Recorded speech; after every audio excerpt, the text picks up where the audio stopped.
Ambassador Chen sat across from what could only be described as a sentient blob of jello with too many eye stalks, each one blinking at irregular intervals. She wasn't sure if it was watching her or trying to intimidate her, but honestly, she wasn't impressed. She had dealt with politicians from Earth's most corrupt regimes. This thing didn't even crack the top 10. The room hummed with artificial gravity and the faint smell of disinfectant. But all Chen could focus on was the absurdity of the words she had just heard. "You want us to pay what?" she asked, raising one sharply sculpted eyebrow. The blob, evidently the Galactic Council's representative, quivered slightly in what Chen guessed was an affirmative gesture. 30% of your planetary resources annually. A standard contribution for the protection and prosperity of all member species. Chen blinked, then turned to her aide, Jake, who looked like he was seconds away from choking on suppressed laughter. She cleared her throat and leaned forward, voice dripping with diplomatic disbelief. "Just to be sure, you're asking humanity, the species that invented nukes before understanding antibiotics, to voluntarily give up a third of our entire planetary output?" The blob gurgled confidently. "Indeed, it is the way of things." And that was the breaking point. Chen burst out laughing, not a polite chuckle or a tight-lipped smirk, but a full-throated belly laugh that echoed across the chamber.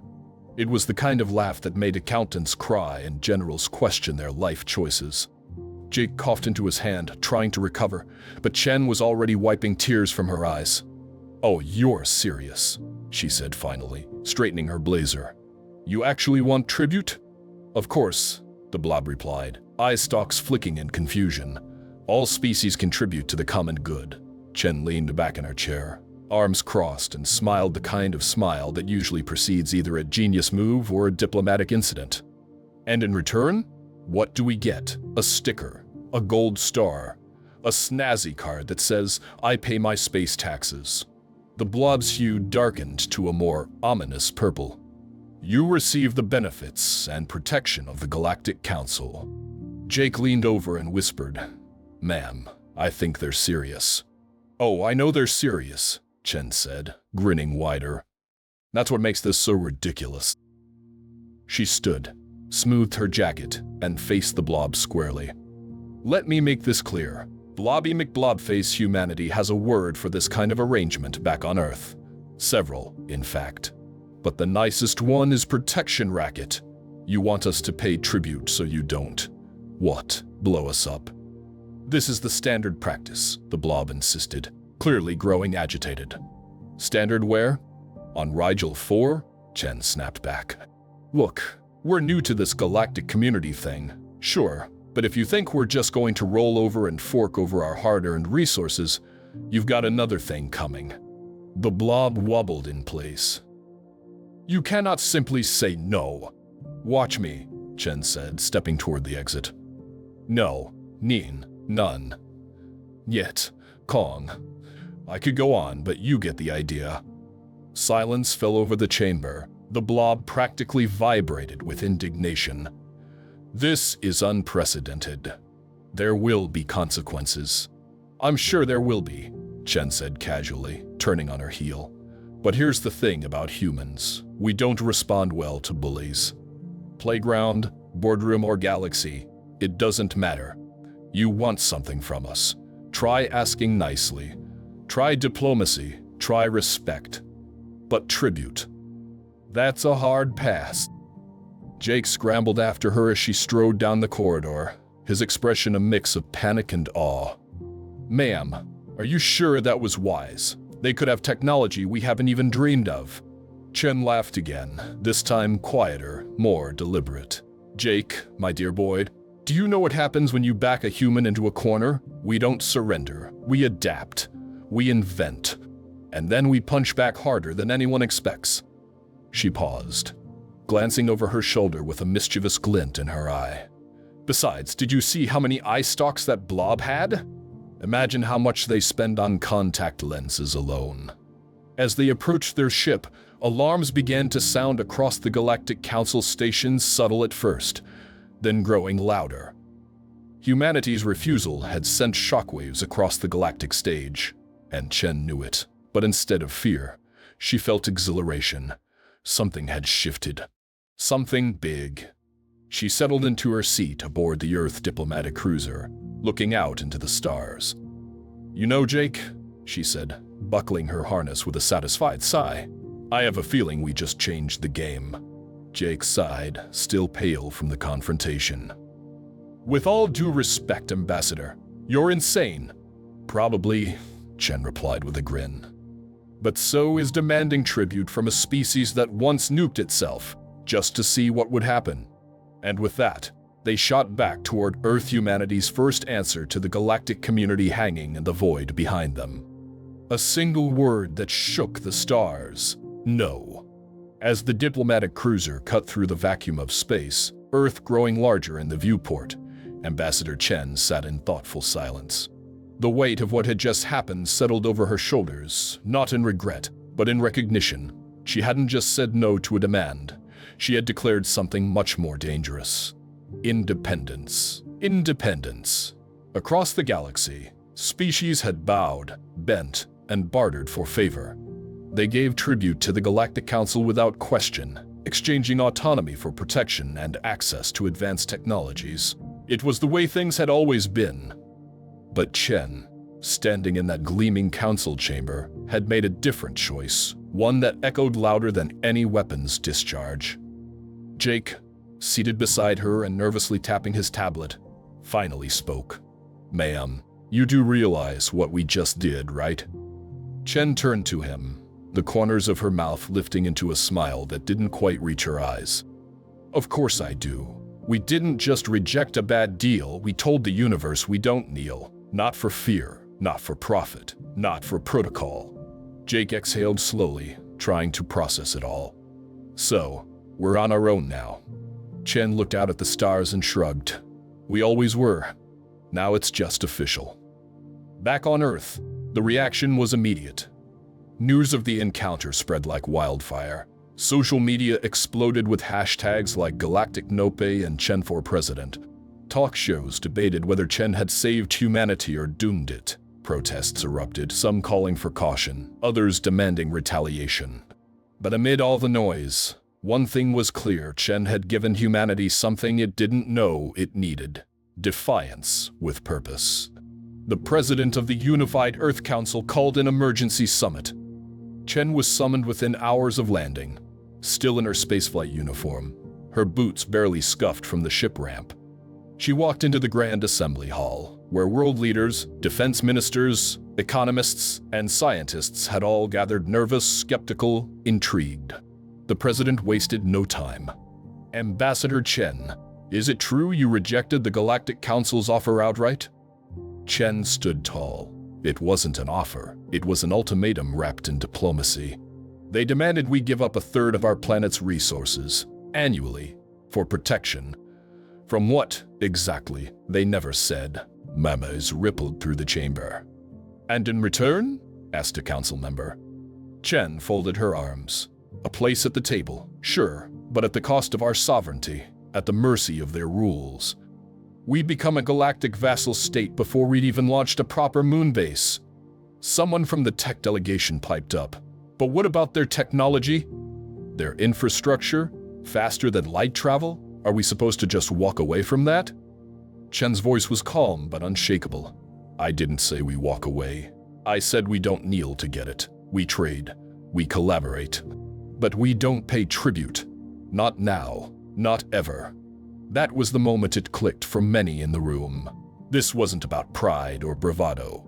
It was about the core of what it meant to be human: to rise, to rebel, to refuse easy submission in favor of hard-earned respect.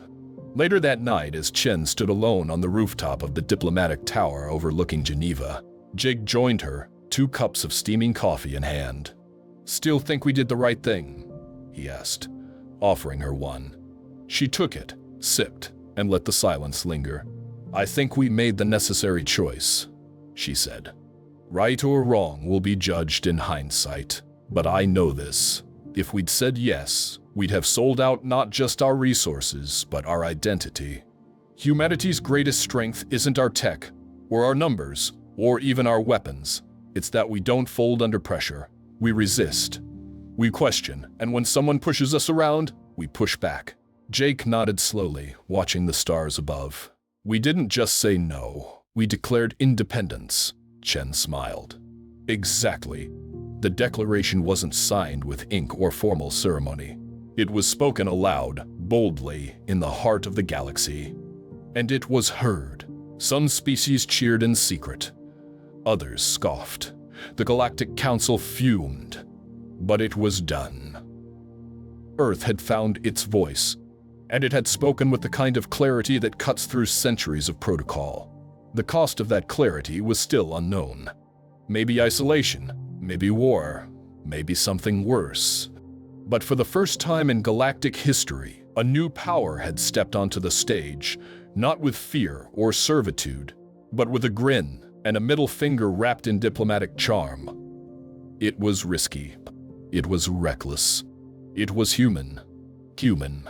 The diplomatic cruiser touched down at Earth's unified government headquarters in Geneva, and the moment the hatch opened, Ambassador Chen was met with a blinding wall of camera flashes and a barrage of shouted questions. Ambassador Chen, is it true you told the Galactic Council to shove it? Chen adjusted the collar of her blazer, squinting into the light. Let's not exaggerate. I merely offered them some constructive feedback on their economic policies with extreme prejudice. She stepped forward, flanked by her aide Jake and a squad of security personnel trying and failing to keep the press at bay. The news had traveled faster than even Chen had anticipated. Somehow, the entire planet already knew what she had done in that council chamber, told an ancient interstellar power that Earth wouldn't be paying tribute. Not now, not ever. Inside the emergency session of the unified government, the atmosphere was electric. Every head of state, secretary general, and high-ranking official from across the globe was present. The circular room buzzed with anxious energy leaders murmuring, advisors exchanging panicked glances, defense analysts whispering worst-case scenarios into each other's ears. Chen stepped up to the podium. The murmur died instantly. She cleared her throat, letting the silence settle before speaking. Ladies, gentlemen, and elected chaos managers, I bring you news from beyond the stars. She paused, scanning the room. The good news, we're not alone. The bad news, our new galactic neighbors are basically in Hawaii with god complexes and an appetite for resource extraction. A nervous chuckle rippled through the crowd. Chen pressed on. They offered us a place in the Galactic Council. Sounds fancy, right? All it costs is 30% of everything we produce, every year, indefinitely.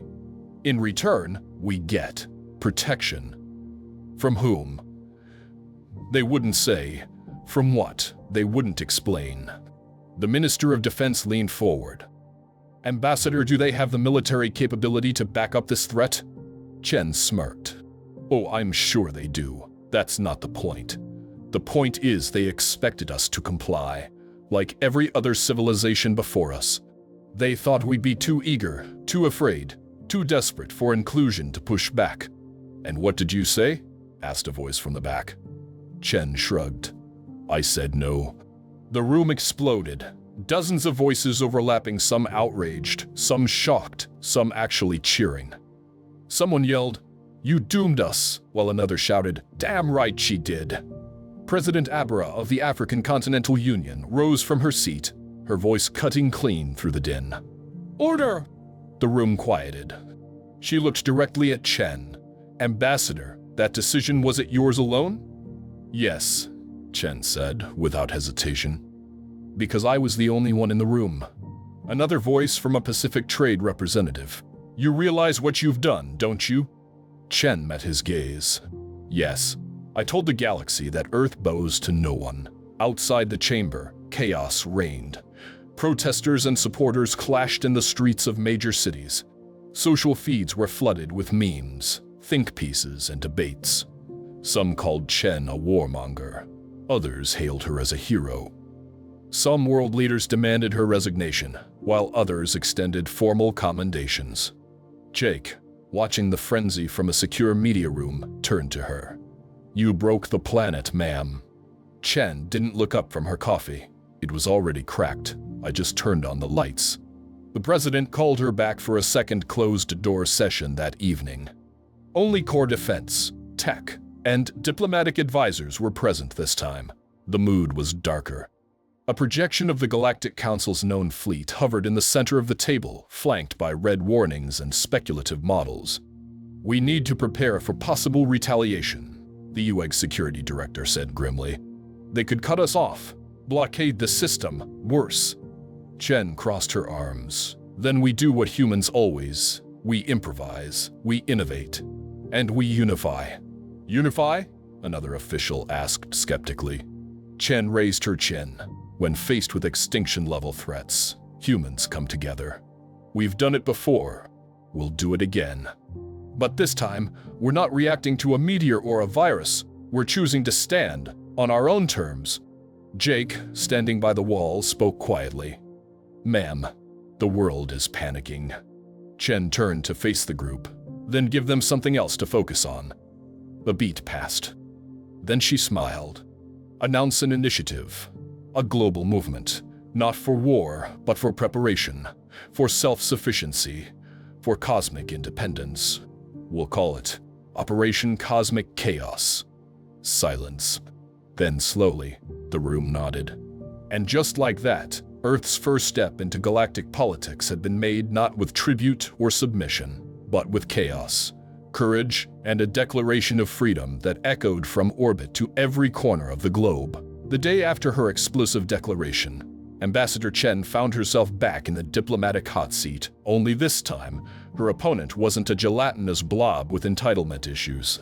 It was a new delegate, freshly beamed in from the Galactic Council. This one looked like an overgrown fern with eyes, and it was already vibrating with what could only be described as leafy indignation. Chen sat in her office aboard Earth's orbital embassy station, one leg crossed over the other, lazily filing her nails as the holographic image of the Fern ambassador flickered above her desk. "Ambassador Chen," the alien wheezed in a voice that sounded like leaves rustling in a storm. "We must insist you reconsider your position. The Galactic Council is extremely disappointed." Chen didn't even look up. "Oh no," she deadpanned. "Not disappointed. Anything but that." The fern flared. Literally. Its leafy appendages shook so fast they blurred. "This is not a joke. Continued defiance will force the Council to take corrective measures." Chen arched an eyebrow, finally meeting its gaze. "Let me guess, economic sanctions. Cutting us off from trade routes, isolating our entire solar system?" "Yes," the alien exclaimed, as if she'd just saved the trouble of explaining.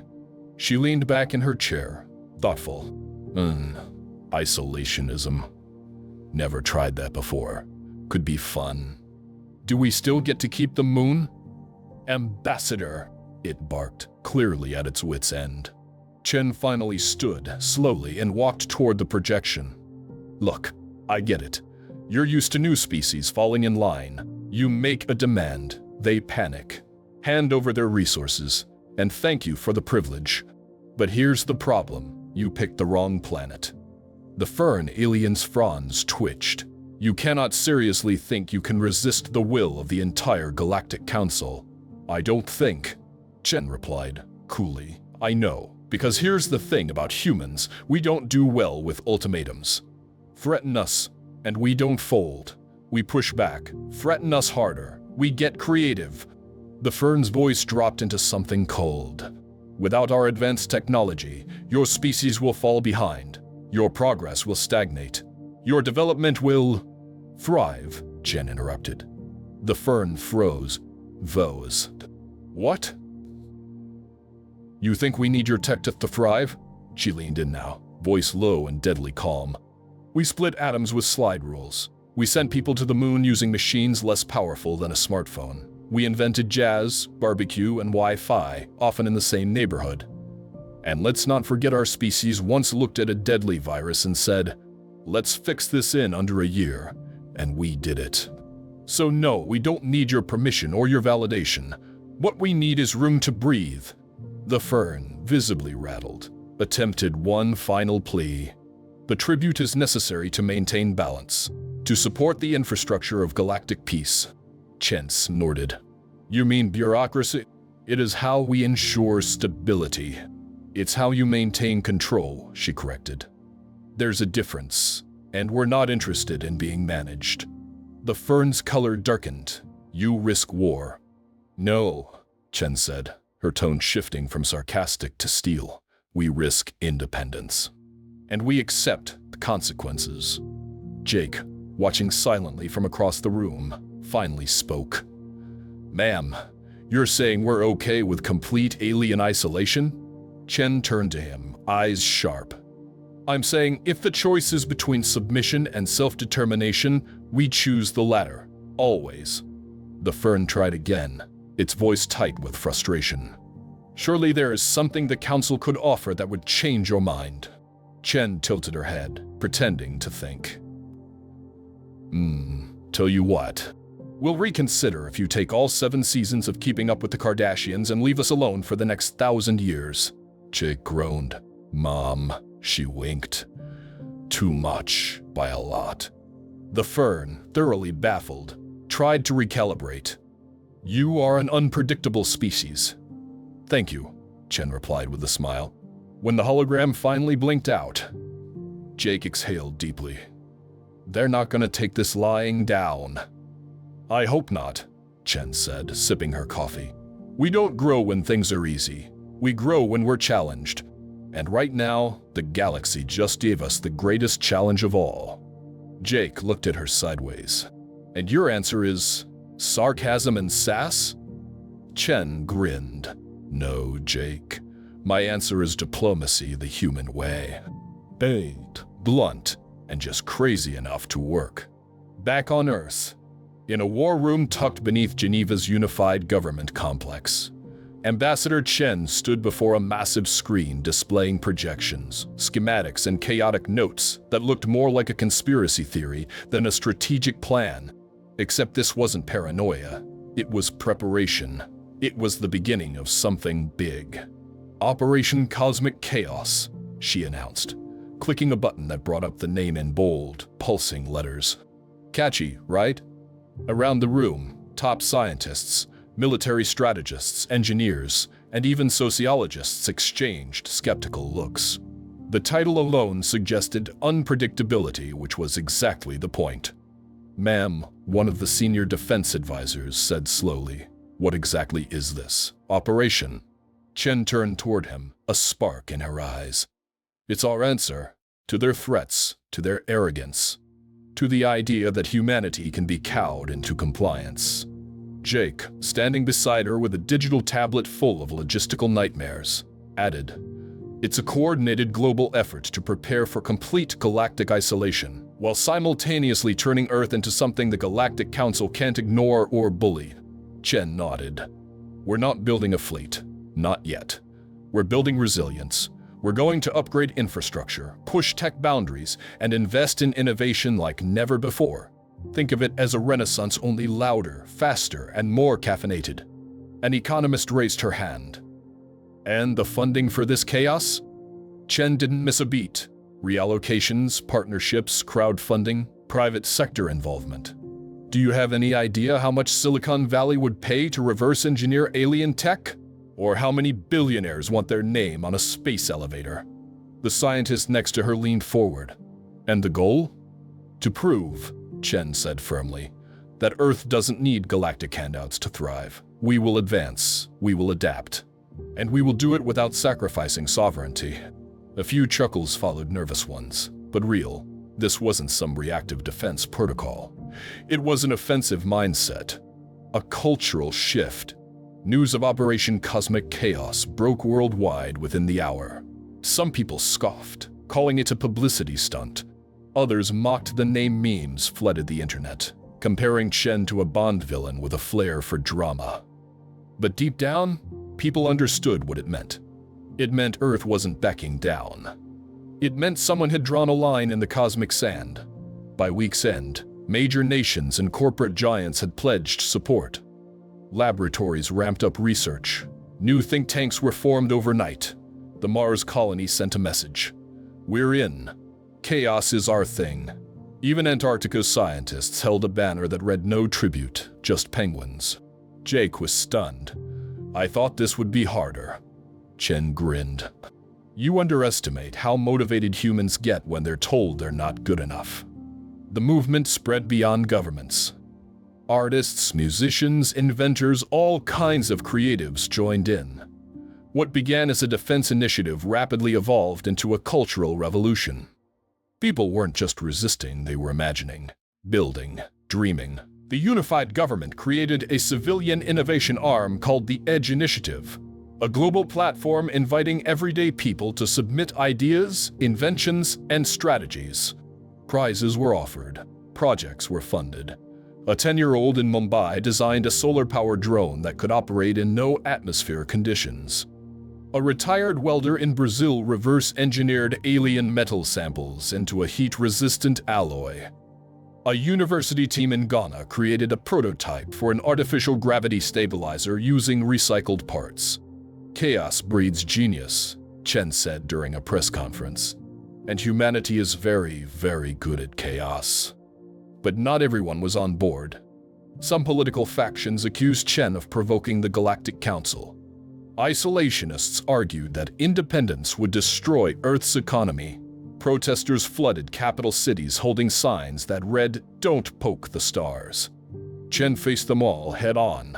She held public forums, she gave interviews, she answered hard questions. And she never backed down.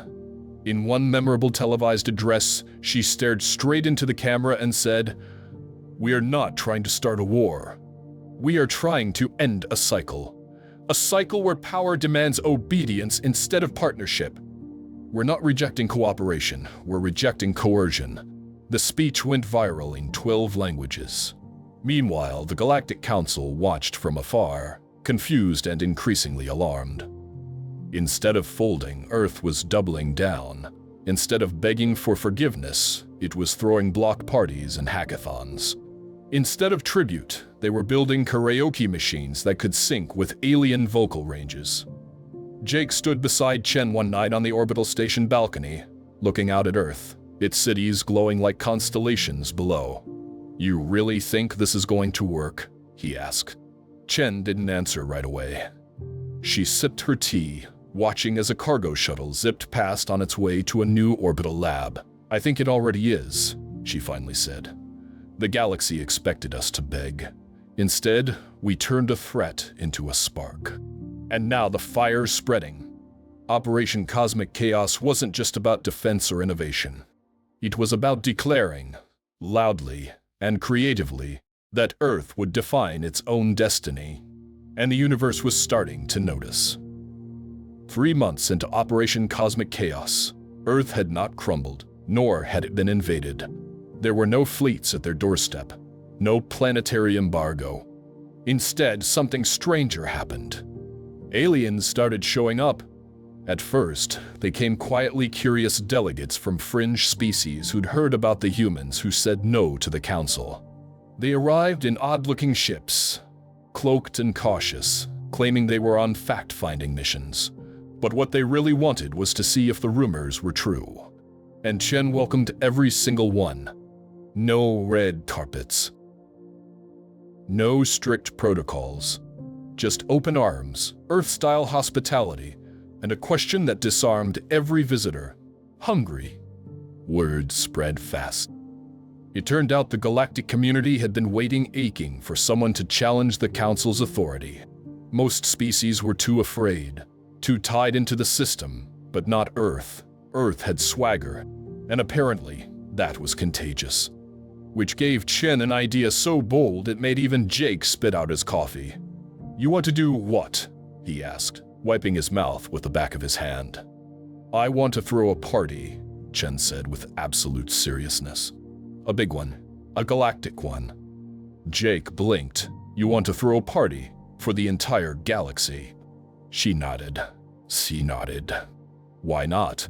They've labeled us unpredictable, undisciplined, chaotic. Let's own it. Let's make our chaos fun." Jake stared at her for a long moment. "This isn't just a party, is it?" "Nope," Chen said, her smile slowly spreading. "It's a diplomatic weapon. and we're going to unleash it. And so began Earth's preparations for the first interstellar block party in recorded history. The event was dubbed the Solar System Shindig. Invitations were transmitted across all open frequencies. Chen personally recorded a message in 30 languages, ending with, "Come for the gravity, stay for the barbecue." To the government's surprise and horror, ships began faking. Not just fringe worlds, but core species. Entire civilizations that had, until now, never set foot near Earth. Some claimed they were just curious. Others said they were conducting research, but most admitted the truth. They just wanted to see what kind of maniacs threw a party instead of surrendering. Spaceports scrambled to prepare. Engineers designed floating dance floors. Chefs argued over whether to serve traditional Earth food or try alien fusion. Security teams tried to plan for species with tentacles, photosynthetic digestion, and the ability to phase through walls. Meanwhile, Chen orchestrated everything, like a maestro of organized madness. Jake was soon drowning in logistics. "Ma'am, the Arcturian fire dancers can't be placed near the Venusian ice sculptors. Thermodynamics. Also, the Andromedans want to bring their own snacks, but their snacks might be sentient." Chen waved him off. "Put it all in the notes. We'll figure it out." The party was set to take place across multiple locations: orbiting stations, Earth's moon, and an interlinked space station nicknamed Party Central. The Mars colony agreed to host low-gravity limbo, while Saturn's rings were lit with synchronized drones for a fireworks display that would be visible from Jupiter. As the event approached, media coverage exploded. Earth's global mood shifted from fear to anticipation. It was the weirdest buildup to an act of rebellion anyone had ever seen. Then, the day arrived. Alien ships poured into the solar system like moths to a disco ball. Some looked like crystalline sculptures. Others resembled sea creatures made of light. A few simply phased into orbit without explanation. The docking bays struggled to keep up. Translators short-circuited trying to handle 20 conversations at once. And at the center of it all stood Chen, dressed not in a uniform, but a sequined jumpsuit that screamed confidence and lunacy in equal measure. "Welcome to Earth's solar system shindig," she announced, arms wide as the first wave of beings stepped onto Party Central. "We've got food that might kill you, music that'll confuse you, and enough cultural awkwardness to make your translators cry. Let's go." To everyone's surprise, it worked. Aliens danced. They ate. They sang karaoke. One species that communicated through color projections ended up forming a light show band with a group of Earth DJs. Another, who communicated through scent, was offered a tour of Earth's best coffee roasters and nearly wept. Even the Galactic Council's representatives arrived visibly annoyed, predictably overdressed, and completely out of place. "What is the meaning of this?" one blob ambassador asked. Chen handed it a tiny cocktail umbrella. "It's called soft power. Want a mini quiche?" The blob stared at the food, then at the sea of laughing, mingling aliens. "This violates council protocol." "Yup," Chen said. "And yet here you are." The council tried to issue warnings, threatened embargoes, but no one listened. Why? Because Earth had done the unthinkable. It turned defiance into a celebration. And celebration, real, joyful, shared human messiness, was more powerful than fear. As Jake stood next to Chen watching a group of sentient clouds doing the electric slide, he leaned over. "This is nuts." Chen nodded proudly. "Yep, and it's working." The party was in full swing. Earth's solar system had never looked so alive or so weird. Ships hovered like fireflies across low orbit. Satellites had been repurposed as floating drink trays, and Mars was broadcasting a zero-gravity jazz concert featuring a saxophone-playing octopus from Alpha Centauri. On Party Central, the main station, there were dance-offs, diplomatic debates disguised as drinking games, and what may or may not have been an interspecies marriage ceremony involving a sentient mushroom. It was chaos. Beautiful, loud, technicolor chaos. Ambassador Chen stood at the main viewing deck. sipping a neon-colored cocktail when Jake rushed up, visibly panicked. "Ma'am," he panted. "We've got a situation." Chen didn't even flinch. "Let me guess the nebulans are upset the salad bar isn't actually gaseous?" Jake shook his head. "Worse, the Galactic Council's here." Chen raised an eyebrow. "Oh, really? Did they RSVP? They docked 10 minutes ago," Jake said grimly, "and they're not smiling." Chen downed the rest of her drink. "Perfect. Let's go greet our favorite bureaucratic overlords." The Council's arrival ship looked exactly like one would expect. Sleek, imposing, and about as fun as a tax audit. The airlock hissed open, and out slithered the same gelatinous blob who had once demanded tribute from Earth, its eye stalks twitching in what could only be described as judgmental fury. "Ambassador Chen," the blob gurgled, its voice somehow louder than before. "What is the meaning of this gathering?" Chen stepped forward with the calm confidence of someone who had absolutely expected this moment. "This," she said, arms outstretched to the buzzing crowd of aliens behind her. "This is called a party, a celebration, a cultural mixer. Take your pick. This violates no fewer than 17 council regulations." The blob snapped, trembling with outrage. "You were supposed to be isolated, sanctioned." Chen smiled sweetly, and yet here we are. Looks like isolation's gone out of style. The blob's eye stalks twitched wildly. "You are undermining the council's authority." "No," Chen said, her tone suddenly sharper. "We're challenging it with joy, not war. With food, not fear. With diplomacy that doesn't come wrapped in ultimatums." More aliens began to gather around the exchange, curious. Some recorded the conversation on handheld devices. Others simply stared, fascinated by Earth's strange, defiant ambassador. "You gave us lemons," Chen continued, her voice rising, "and we made lemonade. Then we invited the galaxy over to try it. And guess what? They liked it." The blob deflated slightly. "But the tribute." "There is no tribute," Chen said firmly. "There never was. There's only cooperation, or nothing at all. We're not here to be exploited. We're here to contribute on our terms." There was a long silence. Then, tentatively, the blob extended an eye stalk toward a passing tray of appetizers. What are those?" "Mini quiches," Chen said, grinning. "Very Earth. Surprisingly addictive."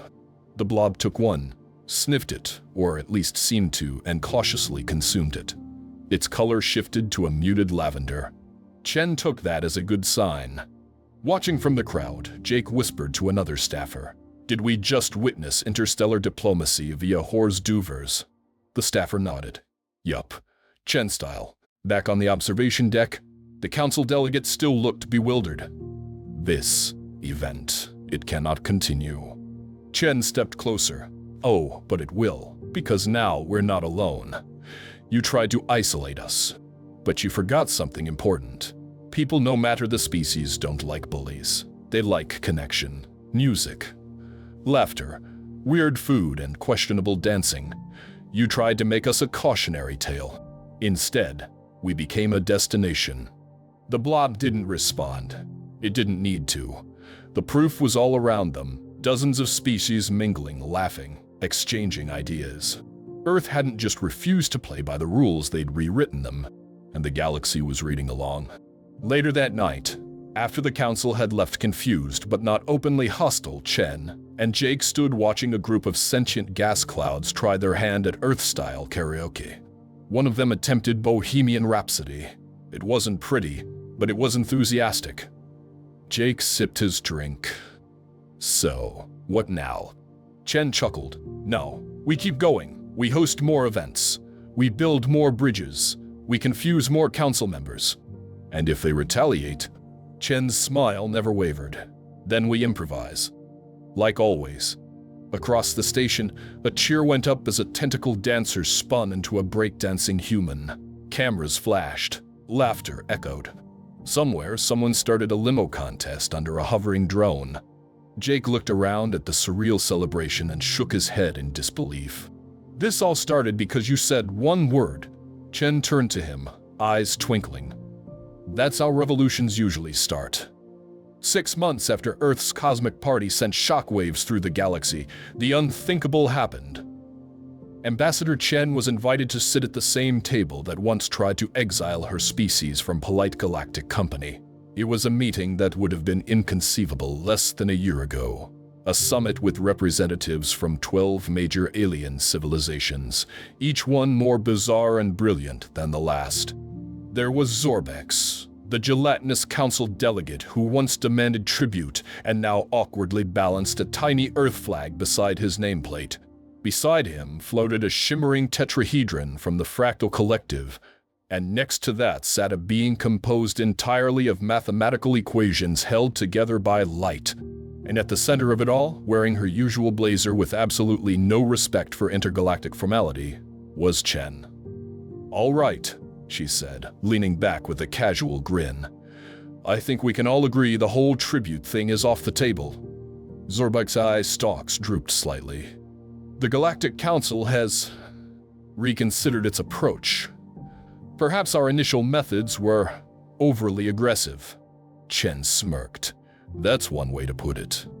I can think of a few others, but most would melt your translator." A soft ripple of amusement passed through the delegates.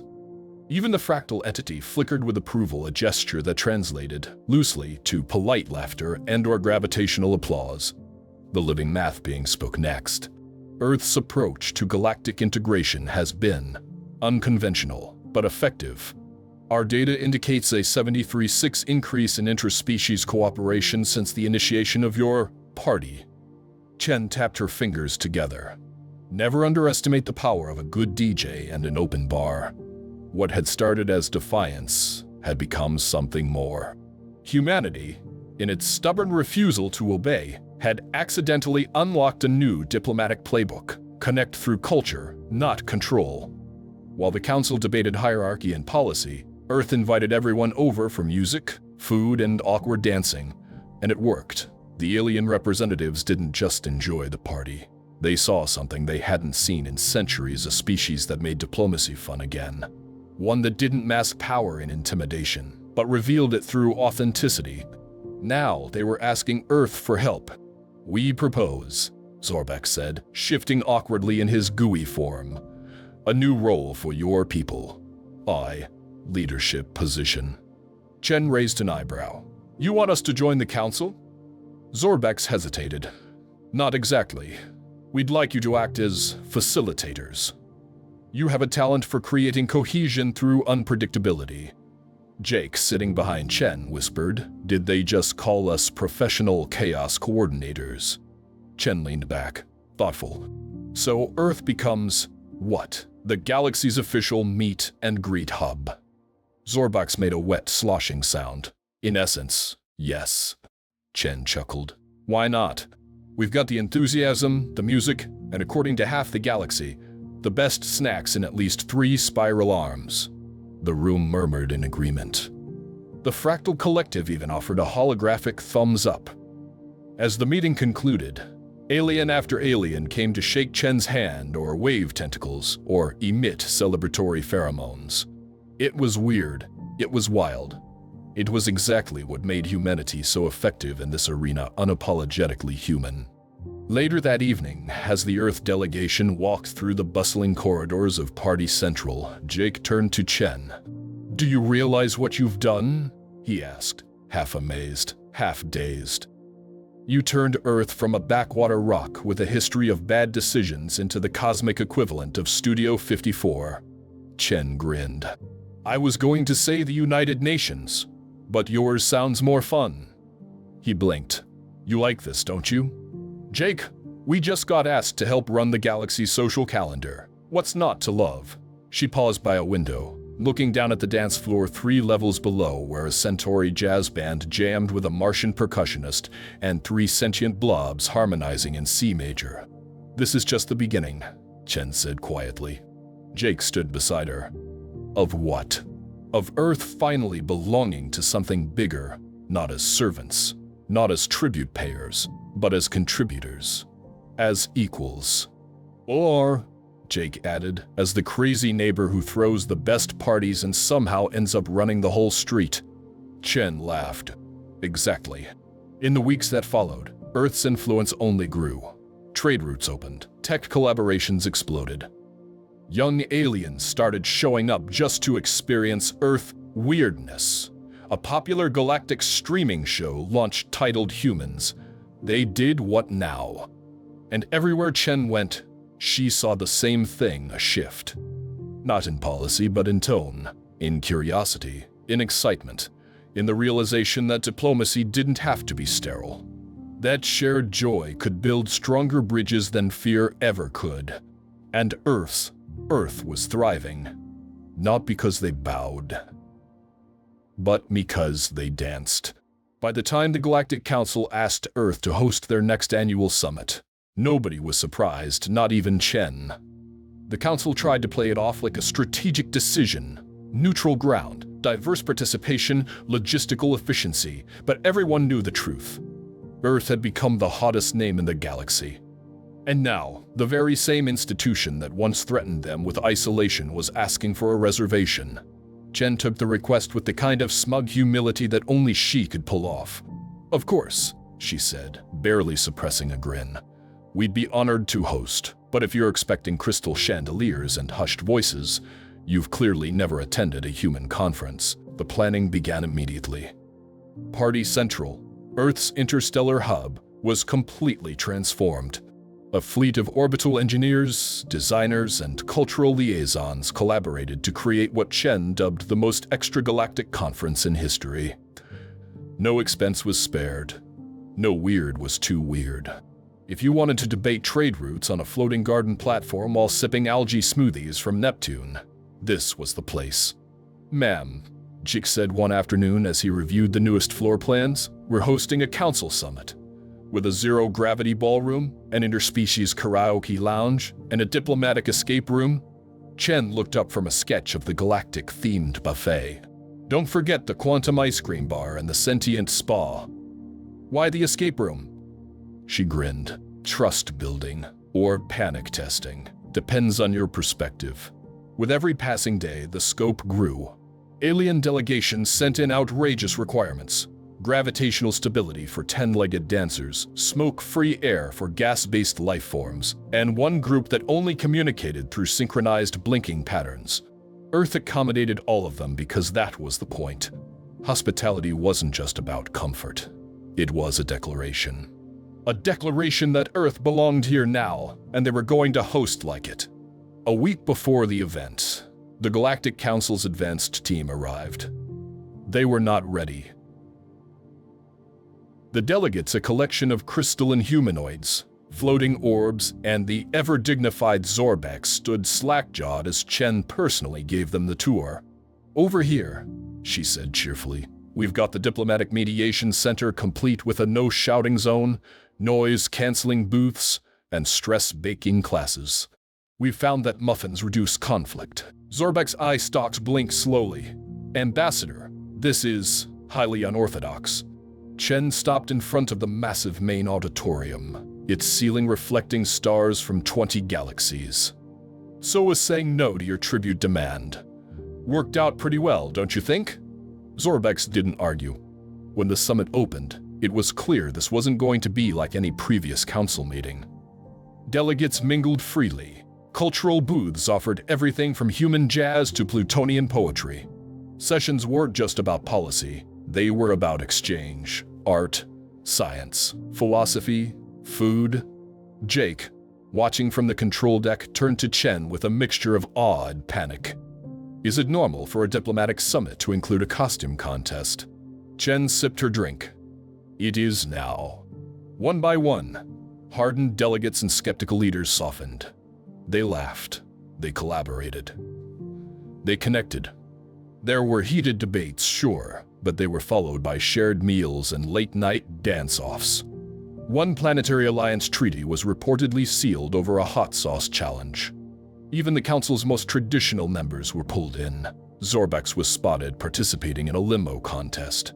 The math being from the Fractal Collective performed an interpretive number dance that left everyone confused but deeply moved. Then, on the final day, something happened that hadn't occurred in Council history for centuries. Chen was asked to give the closing speech. She took the stage with no notes, just presence. The room quieted as she stepped into the light. 6 months ago, you wanted us isolated, cut off, quiet. Now you're dancing in our space station and ordering extra servings of deep-fried butter. So let's talk about what changed. She let that sink in. You thought Earth was too chaotic, too unpredictable, too emotional, and you were right. We are. But maybe that's exactly what the galaxy needs right now. She looked out at the crowd. No longer strangers, no longer doubters. Order is necessary, but so is inspiration. Logic builds bridges, but laughter walks across them. You don't need us to follow. You need us to challenge you, to remind you that diplomacy doesn't have to be cold. That connection doesn't have to be formal. There was silence, then applause. Then standing ovations from tentacles, wings, pseudopods, and hands alike. After the summit, as fireworks lit up the dark between Earth and its moon, Jake found Chen alone on the observation platform, hands in her pockets, eyes on the stars. "Well," he said, stepping beside her, "that's going to be a tough act to follow." Chen nodded slowly. "Good." Jake smiled. "You proud?" She thought about it. The laughter, the music, the council's bewildered smiles. The way species that had never even spoken before were now planning joint projects. "I am," she said. "We didn't just host a conference. We redefined what it means to be part of this galaxy." "And what's next?" Jake asked. She smiled. "Next, we planned the karaoke world tour." By now, Earth wasn't just a curiosity, it was a movement. What started with a defiant no had evolved into a full-blown diplomatic revolution.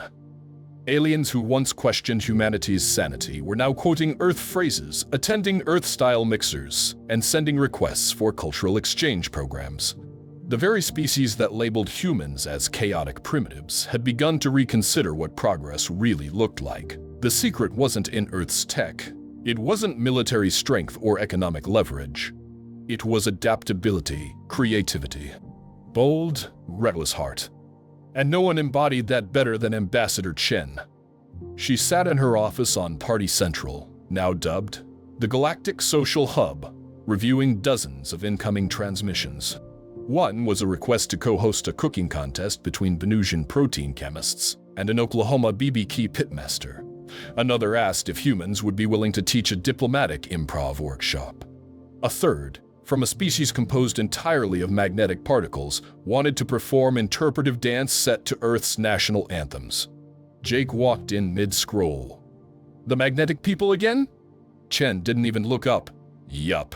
Apparently, they want to do the Macarena this time." Jake groaned. "We've ruined the galaxy." "No," Chen replied with a smirk. "We've reminded it how to have fun." It was true. The Council's version of diplomacy had always been stiff, cold, and ritualistic, designed to maintain power hierarchies, not foster connection.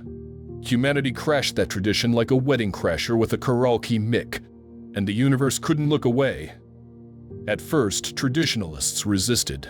They called Earth's approach undignified, unprofessional, a diplomatic liability. But then, it started working. Trade deals that had stalled for decades were revived, sealed not in marble chambers, but over shared meals and spontaneous dance battles. Cultural rifts were bridged not by long-winded speeches, but by awkward, joyful collaboration. And Earth became the model. New species began requesting humans as their liaisons. Delegates from rigid empires now asked for conferences to include Earth-style open dialogue spaces. Galactic schools introduced Earth philosophy courses titled Chaos, Kindness, and Coffee, the Human Method. At one interplanetary summit, a Tarskian commander once known for his brutal negotiation tactics stood and declared, "I used to think diplomacy was about leverage. Then I met a human diplomat who taught me how to play poker and cry during Disney movies. I haven't threatened anyone in 6 months. Thank you, Earth." Earth. Jake read that quote aloud at breakfast and nearly choked on his cereal. "Mom, we're literally turning warlords into brunch enthusiasts." Chen raised her coffee mug. "That's the dream. But it wasn't all parties and pastries. Behind the scenes, Earth's diplomatic corps had to work harder than ever. Every gathering needed multi-atmospheric accommodations. Every agreement had to account for species with wildly different biology, values, and communication methods. But Earth did what it always did best. It adapted. Ambassadors learned to negotiate using gestures, scents, even music. AI systems were developed to translate not just language, but tone, intent, and cultural nuance.